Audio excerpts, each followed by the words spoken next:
bienvenue sur les actuels plays d'Entrejeux Studio avec Entre-Rôlistes. Aujourd'hui, vous allez écouter un actual play dans l'univers du Seigneur des Anneaux avec l'Anneau Unique en deuxième édition.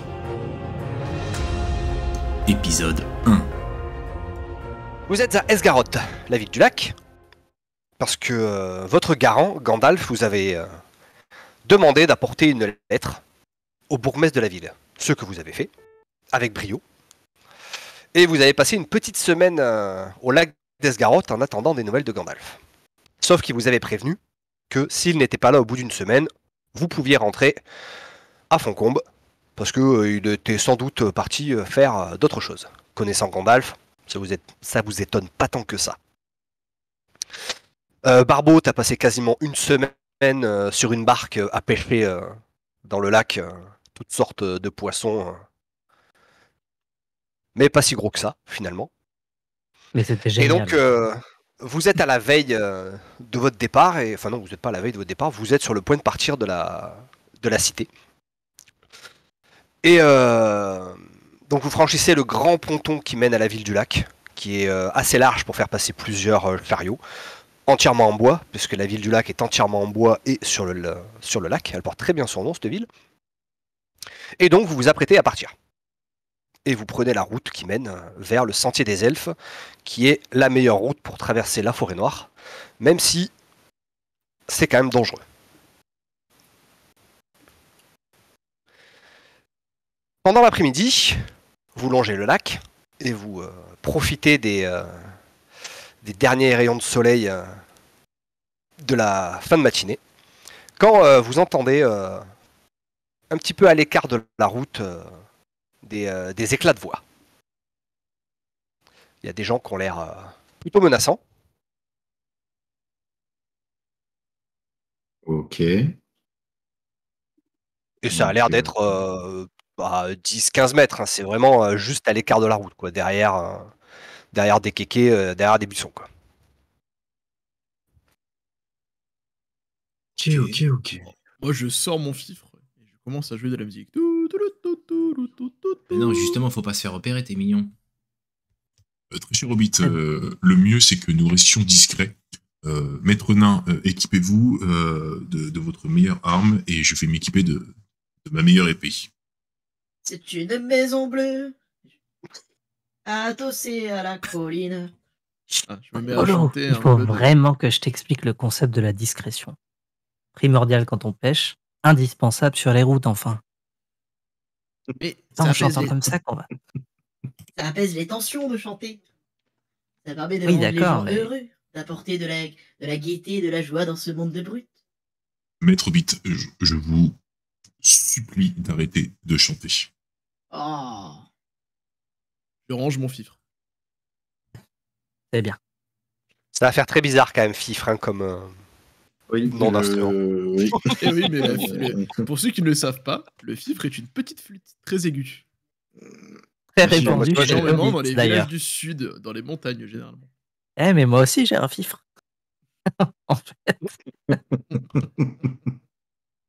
Mais j'ai aussi une grande tige.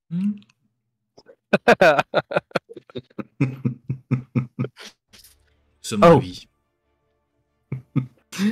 Ah bah tiens, pour commencer. Oui. Ah, j'ai oublié le brouillard de guerre.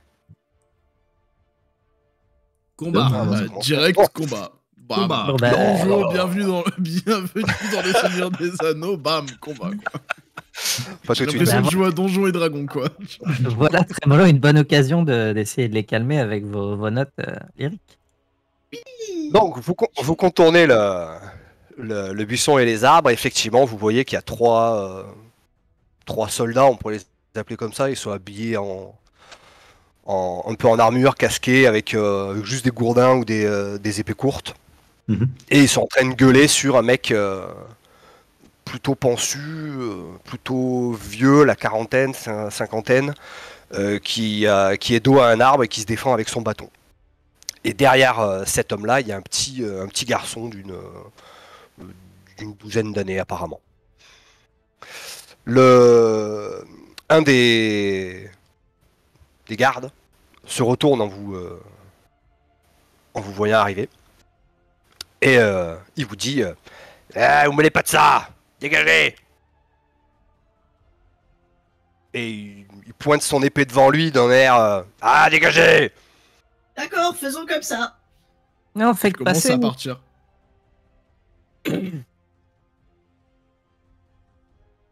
Moi, je pense que j'ai plus de chance avec Tarion et Godric, même si je l'apprécie beaucoup, Trémolo. Je regarde l'homme qui nous somme de partir et je lui dis à 3 contre 1, ce n'est pas un combat juste. Il t'a parlé d'honneur ici. Là, je prends je prends ma hache et je commence à faire glisser avec mon pouce sur le tranchant de la lame, un tout petit peu me couper, je fais l'odeur du sang. Ça m'avait manqué. Fais-moi un jet de présence. Toujours posséder Godric. Toujours possible. Peu Il a importe, acheté ta peu demande. importe le jeu, Peu importe le l'univers, personnage, ouais, qu'il Godric soit est- prêtre ou pas, il lèche du sang. Ça va finir par devenir un pet, Godric. J'ai lancé Faudra beaucoup trop de toujours dés à mon avoir. goût, non? Non, Non, ça- t'as lancé, ok. des bondés. Échec. Exactement ce qu'il faut. Échec. Tu vois que le garde, il hésite un peu en te voyant un peu faire le malin avec ta hache et Mhm. finalement il fait une espèce de grimace pour que tu puisses me tromper. Il va d'abord falloir m'atteindre, Nabo. Et là, t'as les deux autres gardes qui sont derrière lui qui se retournent d'un air un peu plus menaçant vers vous, vu que le vieux, c'est pas trop un danger pour eux, quoi. Et ils se mettent en front face à vous. Alors, Alors. moi, C'est vraiment la baston que vous voulez? Pas vraiment, mais si on n'a pas le choix, on le fera. Tu vois qu'il te regarde comme s'il regardait un gosse en fait. Il prend même pas la peine de te répondre en fait, tu vois. Juste dans son regard qu'en fait il te prend en pitié. je Il m'équipe est de content mon... qu'on n'est pas bon pour la bagarre, Barbeau. je m'équipe de mon arc et je tire une flèche à leurs pieds en leur disant Fuyez si vous voulez rester en vie. Bah, fais-moi un jet de tir à l'arc. Donc il va falloir que tu prennes sur ta fiche, il faut que tu sélectionnes la position arrière, sinon tu pourras pas utiliser ton arc. la position arrière, sinon je ne peux pas utiliser mon arc. Et sur la fiche, en fait. Et ensuite tu cliques sur arc et ça va te faire un jet de dés. Ah bah là, je clique sur grand arc et c'est bon. Ouais. Ok. Sélectionner une position avant d'attaquer. Et là, ok. Position arrière, sinon ça marche pas, tu m'as dit. Ok. Et il ça. me dit jet de pierre, c'est ça? De ce qu'apparaît. Non, après tu Non. cliques sur grand arc. Ok. Valeur de parade de la cible. On s'en fout. Ok, continuez. J'ai pas de modificateur. C'est parti. Punaise. Alors tu voulais tirer à peu près à ses pieds, finalement t'as tiré un petit peu à Dans côté, son t'as pied. failli embrocher Ah. le pied de son pote d'à côté. Ça aurait été drôle. Dans son pied. Bon bah tant pis. Ouais.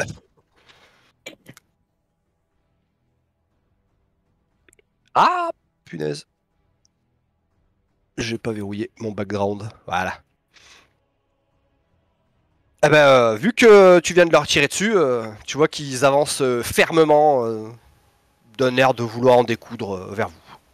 Bon, Tarion, Godric, vous savez que mon penchant pour la guerre est pas aussi aiguisé que le vôtre, mais néanmoins, si vous pouviez arrêter de faire des preuves de démonstration de force et y aller franco si vous voulez vous battre, allez-y quoi. Et là, je tête encore un petit peu de sang. Très bien. Tario, on fait les comptes. Et là, j'y vais. Eh ben, mettez vos tokens sur la fiche. Oui. Vous avez déjà joué à l'anneau unique? Non. Très bien. Oui. Eh ben, ça sera Seulement, on le... met son token. Tu glisses son personnage. Et c'est ton portrait. Oh, je suis un génie. Maître Godric, nous allons nous amuser. Je vais vous en laisser un. Dans l'anneau unique, il n'y a pas de battle map. À la place, on utilise un système de position. D'accord. Au début du combat, enfin au début de chaque round de combat, vous allez choisir une position, sachant que pour être en position arrière, il faut au moins que vous ayez 2 camarades en position de corps à corps. Ce qui là D'accord. sera plutôt simple à avoir. Mais dans certaines circonstances, par exemple si les ennemis sont plus nombreux que vous ne pouvez quand même pas aller en position arrière. Sauf cas particulier du terrain ou voilà. Donc au début de chaque round, vous choisissez une position. Donc au corps à corps, il y a 3 positions différentes. La position avancée, où c'est vraiment tu rentres dans l'art en mode je m'en bats les couilles. La position exposée, c'est la position normale. Position défensive, je vous fais pas un tableau. Et la position arrière, c'est pour attaquer à distance. Jusque-là, tout. Ensuite, une fois que vous avez choisi votre position, en fonction du nombre d'ennemis, c'est soit les ennemis qui vont vous engager, soit c'est vous qui allez choisir votre adversaire au combat. Comme vous êtes plus nombreux que vos adversaires, c'est vous qui choisissez qui engage qui. Sachant que tant qu'il y a un adversaire de libre et un joueur de libre, vous êtes obligé de former des engagements entre vous. Par contre, s'il y aurait plus d'ennemis que vous, par exemple, ils pourraient rejoindre un engagement déjà existant. Ok. Une fois que tout le monde a choisi sa position, dans l'ordre des positions en commençant par avancer jusqu'à arrière, chaque héros va faire une action. Donc c'est attaquer ou utiliser l'action, ce qu'ils appellent une manœuvre de combat, qui est variable en fonction de chaque position. Quand on est en position avancée, vous pouvez intimider les adversaires, ça leur permet de faire chuter leur point de haine. La haine chez les ennemis, c'est l'équivalent de votre espoir. Ok. Et quand ils en ont plus, ils peuvent fuir s'ils sont lâches, ou dans tous les cas, ils sont épuisés. Dans l'anneau unique, quand on est épuisé, ça fait que tous les jets de dés qui font un résultat de 1, 2, 3, en fait, ça compte comme 0. Donc, ils sont moins efficaces. Ok, donc bien vénère, quoi. En position exposée, la manœuvre de combat, c'est rallier ses camarades. Ça utilise Ah oui, je vais pas préciser. Intimider l'adversaire, ça utilise la compétence de présence. Et rallier ses camarades, pour la position exposée, ça utilise inspiration. Là, vous envoyez un cri de guerre ou un chant pour motiver vos compagnons. Et lors du prochain round, ils auront des bonus au jet d'attaque. La manœuvre de combat en position défensive, c'est protéger un compagnon. On fait un test d'art de la guerre. Et s'il est réussi, ça va donner des malus aux ennemis qui attaquent le compagnon que vous êtes en train de protéger. Donc, vous n'êtes pas obligé, quand vous choisissez une position, si Tarion prend une position défensive, il peut protéger Godric qui lui est en position avancée par exemple. Okay. La position c'est vraiment juste une attitude personnelle. C'est pas une position sur un champ de bataille. Ok. Et en position arrière, la manœuvre de combat c'est mettre en joue. C'est un test d'inspection. Et s'il est réussi, au prochain round, vous aurez des bonus pour faire une attaque à distance. Donc je rappelle, quand vous faites votre tour de jeu, c'est soit vous faites une action, enfin une attaque, soit vous faites une manœuvre de combat. Vous pouvez pas faire les deux. Ok. Une fois que tous les héros ont joué, c'est aux ennemis de jouer. Les ennemis ne font que des attaques ou utilisent leur capacité d'ennemis. Ils ne peuvent pas utiliser intimider, rallier et compagnie, ça c'est réservé aux héros. Et puis rebolote, nouveau round. Vous rechoisissez une position. On crée les engagements en fonction de si c'est vous qui êtes plus nombreux ou si c'est les ennemis. Et on recommence. Jusqu'à ce que les ennemis aient fui ou jusqu'à ce que vous faites latter les roupignoles. Aïe. Ça n'arrivera pas, on a un gros fif. Mais ouais. Et oui. Ok. Donc allez-y, choisissez vos positions. Mon Dieu. On peut se concerter, bien évidemment. Oui, bien sûr, vous pouvez vous concerter. Vous pouvez prendre plusieurs la même position. Voilà. Je sais pas ce que vous en pensez, mais ce serait intéressant effectivement, Godric, que tu ailles à l'avant, vu que t'es un peu plus cac, et que moi je sois à l'arc en protégeant les deux hobbits. Les hobbits. Les hobbits. Les hobbits. Qu'est-ce que vous en pensez, très cher hobbit? Et moi, j'avais plutôt l'intention d'encourager Godric et surtout de crier au bonhomme et à son enfant de fuir et qu'on s'occupait des gardes. Tenter ensuite une manœuvre en aidant Godric dans son combat, mais au tour d'après. Donc j'ai envie de rester en position exposée pour rallier mon camarade. Ça, c'est Et du je suis courage. bien meilleur chanteur que vous. Bien sûr, mais je peux aussi l'encourager autrement. Ah, vous voulez faire le cheerleader. Je comprends. Et il va sortir des... Merde, comment ça s'appelle le truc des pom-pom girls? Les froufrous. Les, Je sais pas. les froufrous. Ouais, Des pompons, les pompons. Ouais, des Des pompons. pompons. Oui, voilà, c'est ça. Les pompons girls. Ouais, ouais. J'ai déjà la tête. Bon, là, il n'y a que 3 ennemis, hein, donc l'engagement, c'est facile. Hein, c'est chacun prend le sien. Ok. Donc, Godric, c'est à toi de commencer. Donc, sur ta fiche de personnage, pensez bien, avant de faire vos jets d'attaque, à checker votre position.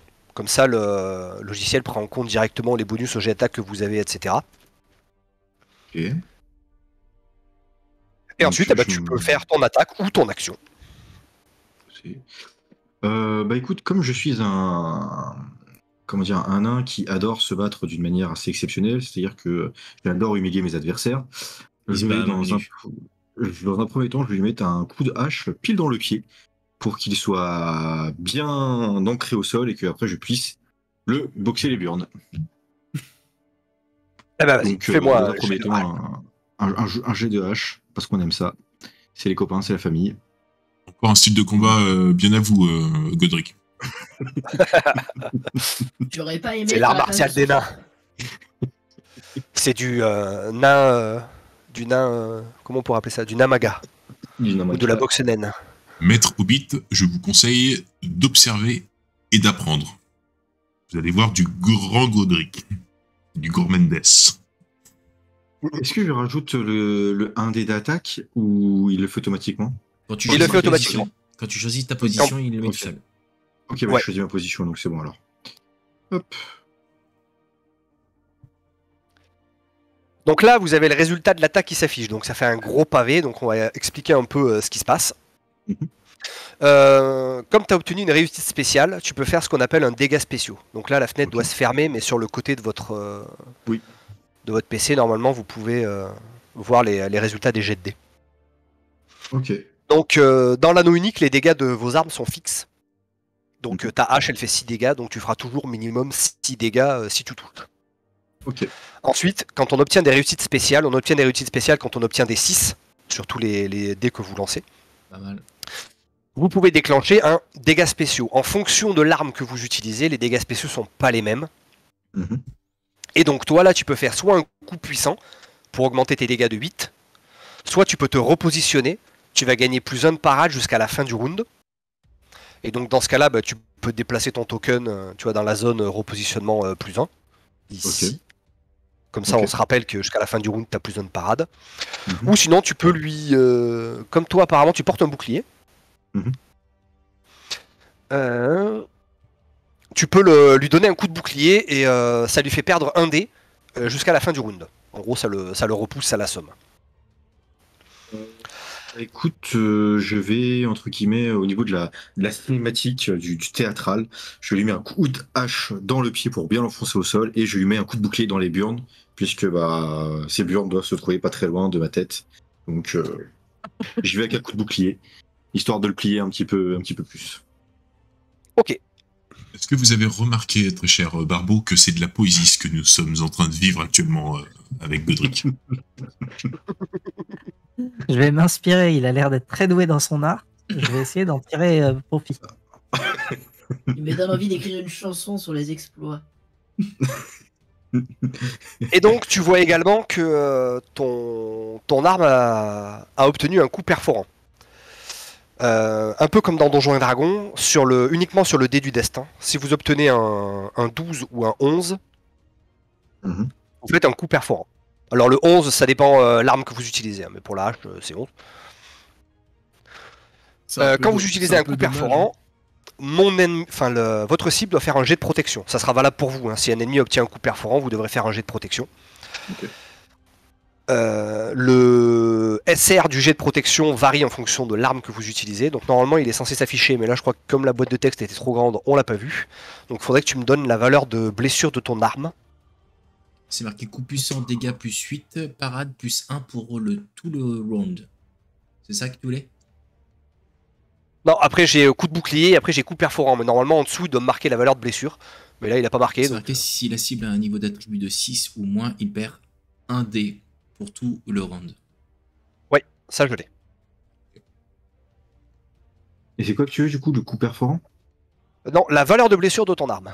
Ah, la valeur de blessure, c'est où je vois ça? Ah, mais en fait, elle s'affiche pas parce que tu l'as pas mis sur ton arme. Alors attends, Ah. une hache à long Ah, manche. le mauvais. Eh Ah, le ouais. mauvais. C'est quoi que tu Oh, dis? La blessure? Ouais, la valeur de blessure d'une hache à longue manche.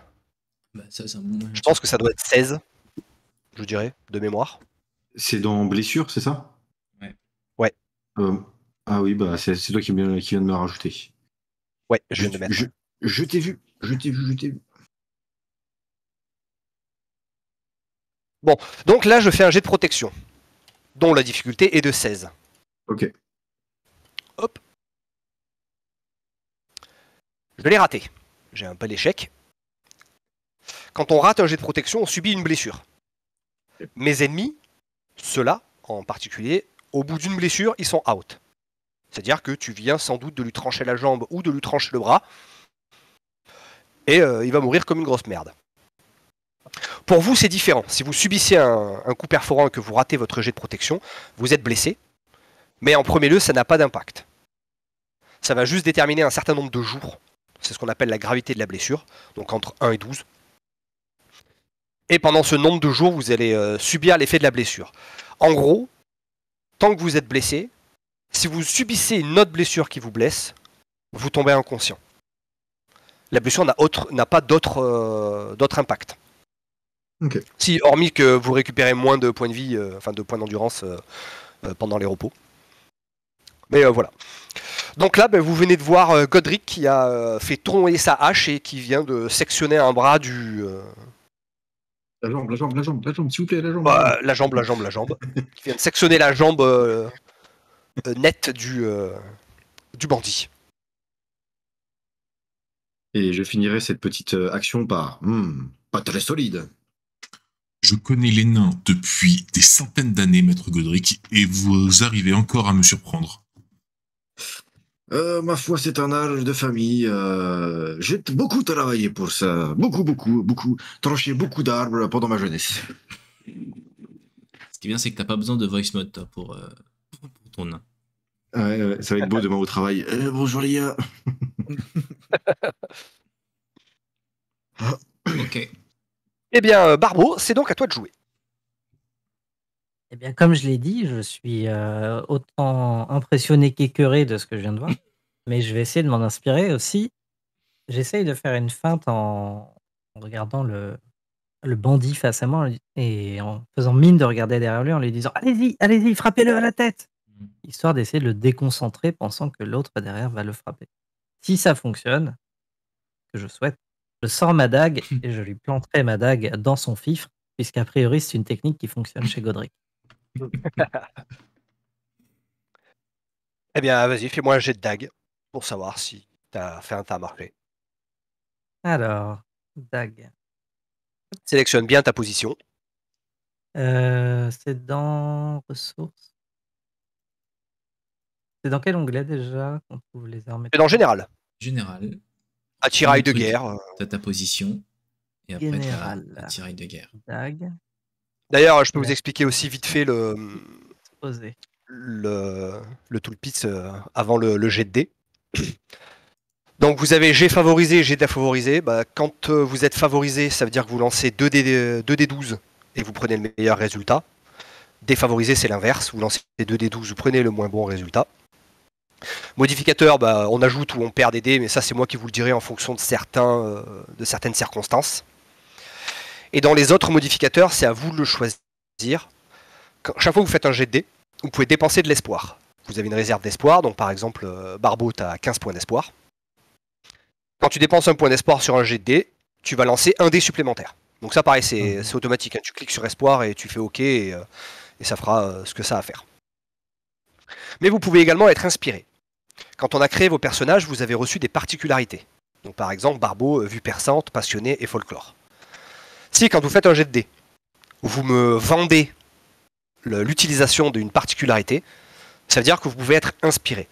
Dans ce cas-là, quand vous allez dépenser un point d'espoir pour ajouter un dé à votre jet, vous en ajouterez un second supplémentaire.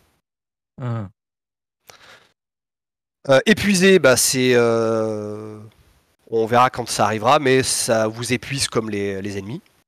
Et ensuite, il y a le soutien. Alors pas en combat, parce qu'on peut pas soutenir pendant le combat, mais quand on fait d'autres jets de dés dans le jeu. Un camarade peut soutenir un héros. Dans ce cas-là, c'est le camarade qui soutient qui va dépenser un point d'espoir pour donner un dé supplémentaire au joueur qui fait le jet de dés. Ok. Voilà, Ça me maintenant j'ai demande fini la mon valeur speech. de parade de ma cible. Elle est à 0. Alors, j'ai des favorisés, défavorisés, non. Modificateur, je n'en ai pas. Ouais. Outre modificateur, espoir, inspiration, et hop, je n'ai pas de truc. Ok. Et bon, tu as raté. Donc ta petite feinte n'a pas marché. Ça marche pas, Godric. Qu'est-ce que j'ai mal fait? C'est pas comme ça qu'on utilise un fifre. Maître Barbeau, tout le monde ne peut pas être un nain comme Capable. Godric. Il n'y en a qu'un des nains comme Godric. Et faites-moi confiance, il n'y en a vraiment qu'un. Mais Heureusement qu'est-ce pour que je nous fais d'ailleurs. maintenant? Qu'est-ce que je fais? Courez! Fuyez, pauvre fou. Ah non, c'est pas moi ça. Survie. Cache-toi. Fuyez, pauvre fifre. Ah non, c'est pas ça. J'aime beaucoup le survie. Survie. Du coup, bah, vu Tario. l'échec, C'est à toi. Et bah, je vais. Allez, sauf que là, j'en ai déjà en face de moi. Ok. Et bah, écoute, je m'équipe de ma lame. Vu que je suis engagé en corps à corps, je m'équipe de ma lame. Ouais. Et je vais faire un geste. Tu sais, je sors mon épée et en gros, je le taillade en même temps que je le sors. Donc en haut de bas vers le haut, en diagonale, donc de gauche, en bas à gauche, en haut à droite. Sans toucher la Corse. Exactement. Et je casse. Pour ceux qui n'avaient pas. Allez, vas-y. Donc, n'oublie pas de sélectionner ta position. Ouais, c'est déjà fait. Hop, je clique et techniquement, t'as les dés qui vont voler. Voilà, ça arrive. Olé! Boum, boum, boum, boum, boum, boum, boum, boum, boum, boum, boum, boum, boum, boum. Donc, eh ben, je dois faire pareil, un jet de blessure. Et ils vont pas faire long feu, je crois, ces ennemis. Allez, je vais claquer un peu de détermination. Eh ben, ça suffit pas. Vous voyez, Maître Bon, Barbeau, ben, tu le taillades et tu lui fais une belle estafilade au niveau du bide. Donc pas suffisamment pour lui faire sortir ses tripes, mais suffisamment pour lui faire lâcher son arme et qu'il se mette à genoux. vous avez dit de fuir. Maître Barbeau, prenez des notes. là, Très je vais mollo. surtout prendre mes jambes à mon cou. Moi, du Fais coup, mollo, je c'est à sors toi. mon arc. Yes, je sors mon arc et je vise celui qui est devant Barbeau. Eh ben très bien. Vas-y. C'est parti. Te loupe pas, hein. Eh ben non, c'est Aïe, raté. aïe. La flèche. Ça me flèche, moi. Passe à Dandy, côté. c'est le remake de Donjons et Dragons, tu vas prendre des flèches dans le dos.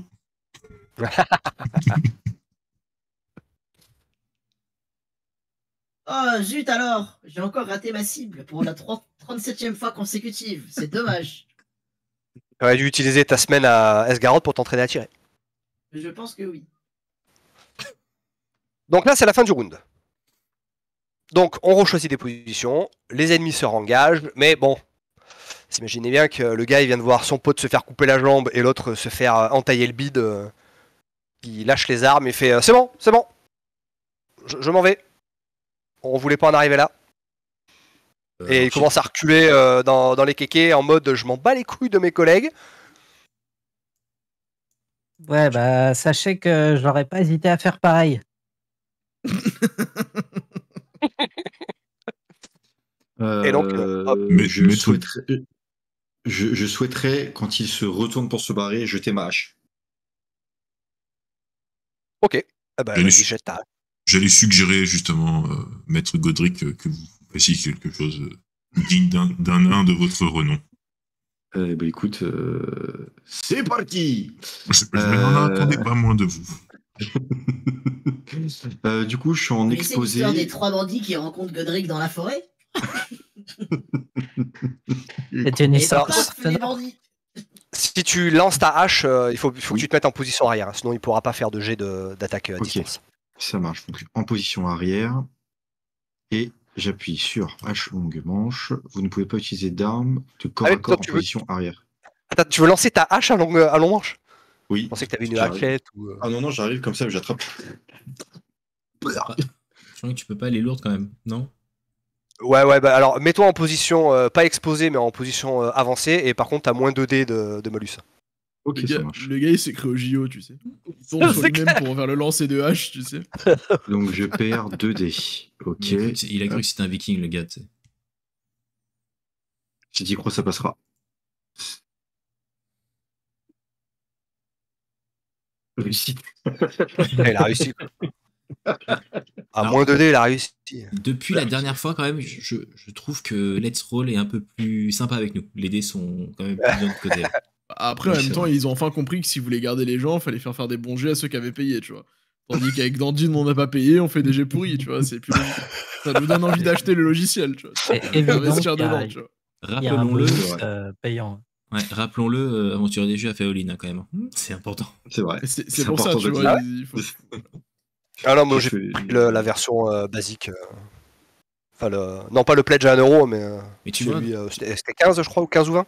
Je sais plus. tu vois, PC, c'est un investissement long terme. C'est ça qu'il fallait se dire. C'est important. Faut y penser. Faut y Voilà. penser. Ça paye sur les Acheter. futurs jeux. Ça paye sur les Acheter futurs jeux. Donc bah tu lances ta hache et effectivement touche. Bon alors par contre pas avec la lame, hein, mais il se prend. Donc ouais, il vient de se faire faucher par la hache, mais pas par le tranchant, hein, juste par le manche en fait. Il s'est mangé le manche, donc il tombe à terre, il rampe sur 2 mètres et il se relève et il repart quoi. Par contre, tu lances une hache sur un humain qui fuit, donc tu vas manger un des 3 points d'ombre. Parce que ça serait un orc, ça irait. Un humain, non. Vous êtes des gens bons. Je suis un ça. jambon. Salé, ça. Très Bah, ça en est compliqué plus pour moi, fou. alors. Hein. Il faut pas dire ça aux hobbits. Hein. Les hobbits, ils vont nous bouffer. Pour lancer un dé en oui. vrac, tu fais /R espace 1 des 3 dans le chat. Alors, dans le chat, il est où le chat? Ouais, dans le chat. Il y a le chat. Le chat, il est là. Faut Bam, que tu- donc, faut que tu vérifies dans les menus si tu l'as hop, ouvert. /R espace Espace 1 des 3. 1 des 3. Donc tu gagnes 3 points d'ombre. Donc sur votre fiche de personnage, en dessous de vos points d'espoir, vous avez une réserve Oh, merde. d'ombre. Attends, je suis quitté la merde, j'ai quitté la table comme un con. Oups, j'arrive. Tu viens de quitter la table. Tu es des kicks de la table. Oh non. Voilà, t'as fait une action non héroïque, t'es ban. Putain, ça fait mal. Donc les points d'ombre, à quoi ils servent? Les points d'ombre, ça représente votre accablement, votre mélancolie, votre peur, votre stress, etc. Après, je suis un nain mélancolique, c'est normal. Ouais, carrément. En soi, les points d'ombre, ils sont pas dangereux jusqu'à ce qu'ils dépassent votre valeur d'espoir. S'ils dépassent votre valeur d'espoir, la valeur maximale, hein, pas votre espoir actuel, votre valeur maximale, vous risquez une crise de folie. Lorsque Ok. vous subissez une crise de folie, c'est moi qui joue votre personnage pendant la résolution de votre crise, Mhm. en fonction du moment où ça arrive. Et surtout, ça va augmenter votre... ça va vous faire gagner un défaut. Vous avez une voix de l'ombre sur chacune de vos classes de personnages. Donc, par exemple, Godric, c'est la malédiction de vengeance. Ok. Ce qui représente un peu comment on pourrait dire, la faiblesse de ton personnage dans son esprit, dans sa manière de voir le monde. Comme toi, tu es un champion, tu es là pour le défendre, et plus tu vas aller dans les méandres de la folie, et plus tu vas mettre cette volonté à défendre les gens en exergue, au point de devenir cruel, tyrannique, meurtrier. Voilà, la fin justifie les moyens, quoi. Et donc ces défauts, vous allez les gagner en subissant des crises d'ombre. Mais vous pouvez aussi reset vos points d'ombre en faisant ce qu'on appelle renforcer sa volonté. Dans ce cas-là, vous effacez tous vos points d'ombre, mais vous mangez une séquelle de l'ombre. Les séquelles de l'ombre, en fait, c'est des points d'ombre permanents. Vous pouvez ne pas les enlever. Enfin, il y a possibilité de les enlever, mais c'est très coûteux en termes d'investissement. Mais voilà. Donc, tant que votre ombre est inférieure à votre valeur d'espoir, il n'y a pas de risque. Par contre, si ça dépasse, c'est mort. Naturellement, vous ne pouvez pas renforcer votre esprit pour reset votre ombre au moment où vous êtes en train de gagner des points d'ombre. Donc ça sera à vous de jouer à savoir, est-ce que je joue avec le feu et je veux monter à 7, 8, 9 points d'ombre avant de les reset, sachant que tu as 10 d'espoir, ou est-ce que tu vas le faire à 5 ou 6 ? Ça sera à vous de le voir. Ok, très bien. Bah écoute, je crie un vieux rondin parce qu'il s'est barré en courant et je regarde Tarion en disant ah, on pourrait lui dire que ça compte quand même pour 1,5. Et je m'en vais chercher ma hache, en traînant un peu des pieds, pas très content, et puis je la nettoie. Hop, je la remets sur mon épaule et je commence à avancer vers le groupe.